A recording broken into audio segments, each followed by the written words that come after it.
I'm He sure did we say were to wait supposed to meet him outside of here. his apartment until he arrived. I am sure of it. Hang on. This could be him. Hello.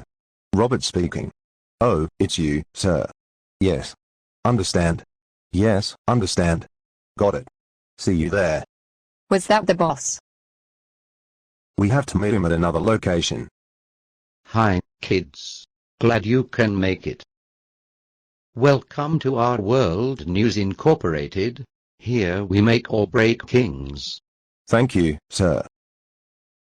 Now, I want to ask you, who are you going to vote for? With all due respect, sir, that is my own business. I have just joined the Liberal Party, sir. I think we need a regime change now. Excellent. Now, young man, you come with me. Why can't I come along? Did I say something wrong? All right. First, I need to tell you that you have a special job to do.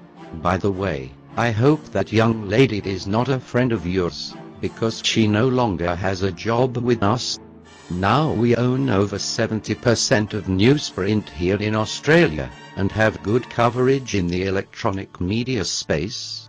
I know, sir. And it's a privilege to work as a journalist for this great media outlet. You are not a journalist here, young man. You are a political activist soldier for regime change. Your first mission is to attend the Thompson arrest. This will occur in 1 hour. We have our friends in the police force ready to go, and the television cameras are waiting. Sir, this sounds very much like a well-planned event. Of course it is. Tony Abbott is about to talk shit at the televised press club lunch. Steve Lewis will brief him on the arrest at exactly the right time for good effect. This will allow Tony yet another opportunity to smear the Prime Minister. Her speech to the press club a couple of days ago has made her look better than idiotic Tony.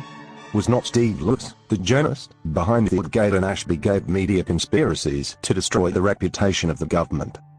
Young man, Steve Lewis is no longer a journalist. He is a soldier for regime change. There is no such thing as an objective political journalist in this country anymore. I get it. They are all ultra-regressive, conservative political activists. At least in the so-called Fourth Estate mainstream media. So, do you really think Craig Thompson is guilty of anything? Who cares? It is important that we continue this trial by media so that people believe he is guilty.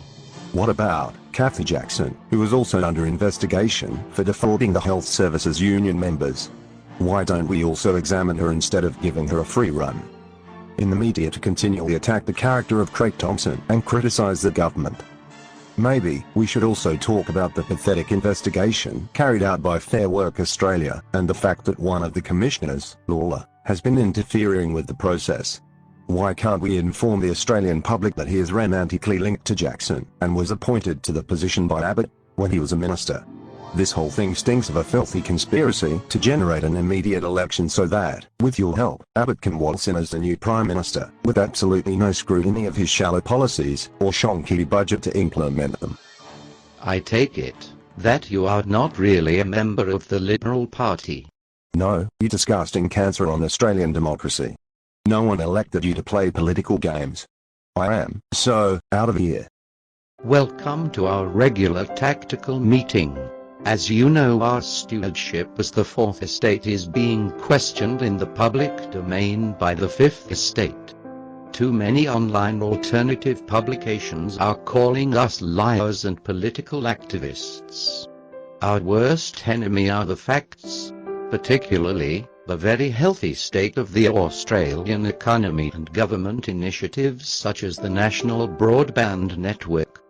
We need more anti-government polling and leadership speculation stories to unsettle the government and drown out their positive messages. There is pressure for us to keep a lid on the growing number of scandals involving members of the opposition. It is getting more like sitting on a mountain of shit, believe me. You know what to do. We are running out of time before the election deadline. The last thing we want is for the opposition to talk about their stupid policies and shonky budget.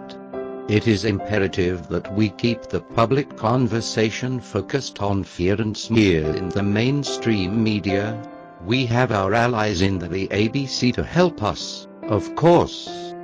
But I fear that the Fifth Estate is gaining momentum, especially with the young who get their news online. We can't have our plans for regime change thwarted, so get busy. This animation was produced by Ron Ostrowski, who does not belong to any political party or movement. Ron is wondering what the hell has happened to the public conversation in the Australian mainstream media. Particularly, this election year, Ron wants his democratic right to the truth, and an objective analysis of policy platforms from both sides of politics.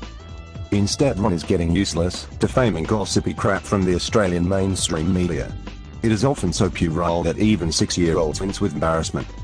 So, watch television for entertainment only, and check online news for facts. Join the Fifth Estate and the Australian Sprint to fight for truth. You have a right to it.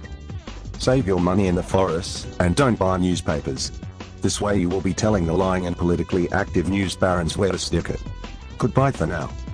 And goodbye from me. Remember, the journalists are supposed to be observers. No one elected them to be political players.